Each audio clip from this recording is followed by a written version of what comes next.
Hello guys, welcome back to this channel. In today's video, I'm going to show you how you can get and use the snow globe grenade in Plants vs. Brainrots game on Roblox. Okay, let's get into it guys. I got the snow globe grenade from the Christmas event and also the New Year's event. Sometimes you will get the snow globe grenade after hitting the rocket with your bat.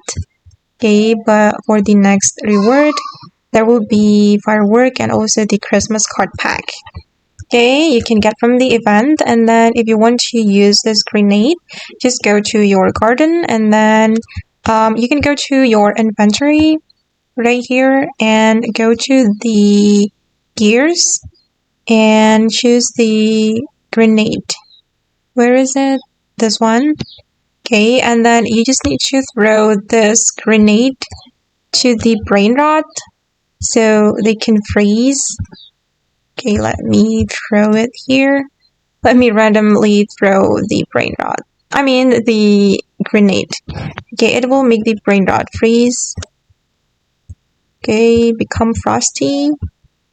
And okay guys, that's how you can use the snow globe grenade in Plants vs. Brainrot.